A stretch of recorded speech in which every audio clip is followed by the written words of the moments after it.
Hello, Brain Shakers. Welcome again to the Brain Shakers Academy, and we continue looking at contraception or family planning methods. In today's session, we're going to be looking at injectable contraception, things that you can consider if you do not want to take oral contraceptives and you say, I am not very good at remembering taking tablets, or I am not good at taking these pills on a daily basis, and one day I may just wake up and not take them, and then I will be at risk of pregnancy. You can also choose the injectable methods. Now, the injectable methods are also branded to be hormone oriented methods because they contain active methods or active hormones within them. Now, we have two very common methods. I know there are a number of other methods out there that can be used, but the commonest methods when it comes to injectable contraceptives, you have what we call the DMPA, which comes in very different brands, or others may come in as Depo-Provera, which is just the depot medroxyprogesterone acetate.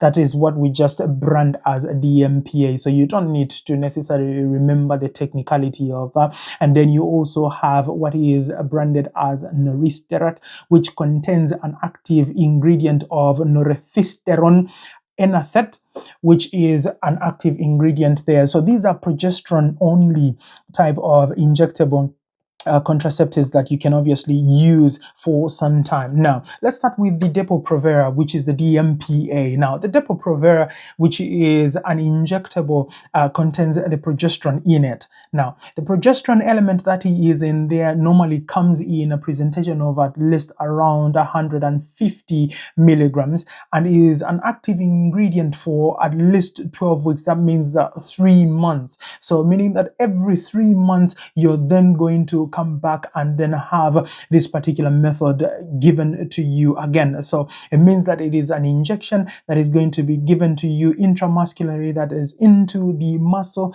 and then it is going to be active for that particular period of 3 months, meaning that every 3 months then you're going to come back and have that method. If it is efficiently and effectively used, this is an effective method of contraception, and also helps you in not having to remember on whether you took the tablet or you have missed a tablet, and also gives you that contraception and a free mind for you to indulge into any sexual intercourse at any time during that time that you're actually taking the method.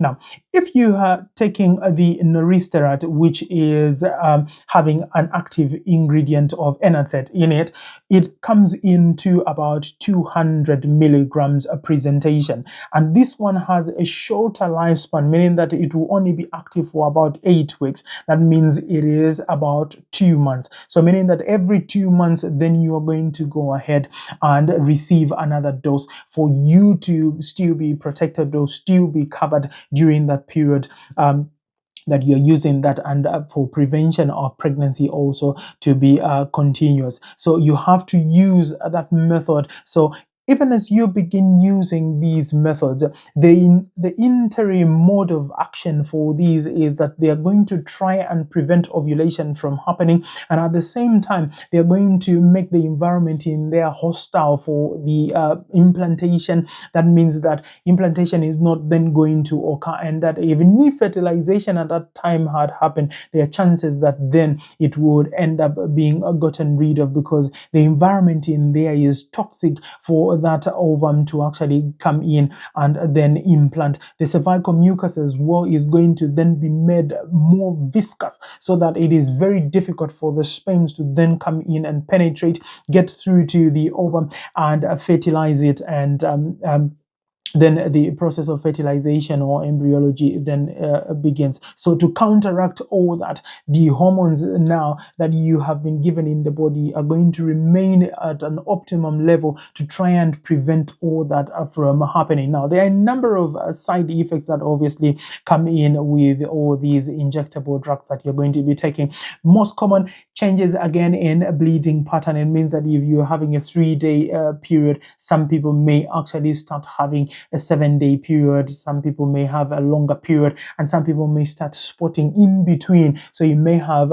bleeding episodes in between your periods, and then you start wondering, am I having my period again, and things like that. Now, for some people, after you have used the method for a very long period of time, one of the things that it is going to do is that it will actually be for your benefit, because what is going to happen is that it will prevent you from developing iron deficiency anemia by not allowing you to bleed a lot. So what happens is that you are going to then remain amenorrheic for a very long period of time. You may not even see your menses. That is the mode of action of this progesterone only medication. But in terms of side effects, it's just the change in your bleeding pattern. You can see also some weight gain as well. They tend to cause a little bit of weight gain. They cause some headaches, some dizziness, mood changes. Sometimes, or to some lesser extent, they may actually reduce your sex drive. You may have some abdominal discomfort as well.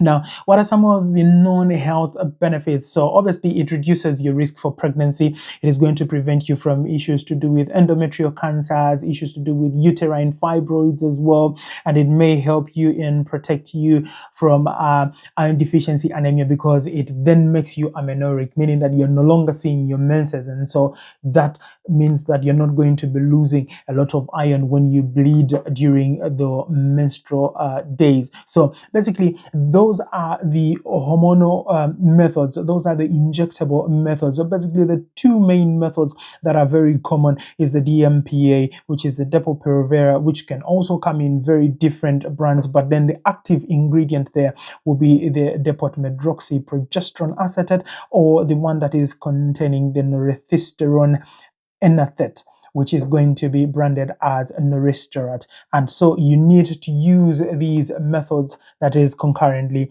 And so once you have stopped using these methods, there may be a delay in return to fertility, because the hormones may still be in high amounts within the system. So you may need maybe about 3 cycles or so for you to eventually return to fertility. But that also happens on an individual basis. It may not be the same for all, and so generalization there may not necessarily be applicable. But one other thing to make mention also is when you're using this progesterone only method, especially for the DMPA, it should not be used for a very long period, say more than 2 years concurrently. Why? Because there is obviously some study that is already being conducted and could have been completed by now.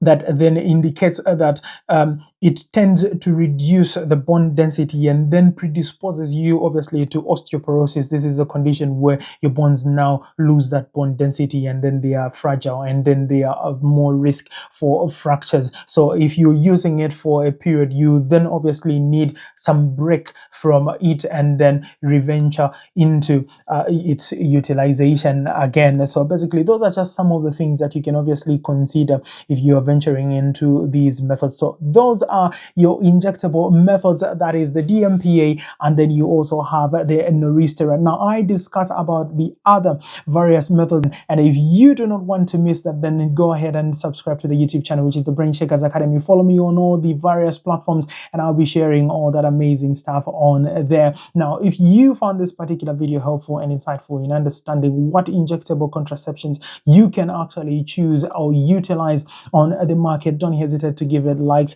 Don't hesitate to drop me comments in the comments section. Tell me what you have heard about family planning, what you have heard about contraception, and which method you think is a good method. Tell me about the personal experiences, side effects as well of these different family planning methods. And as always, thank you so much for watching, and I will see you in the next one.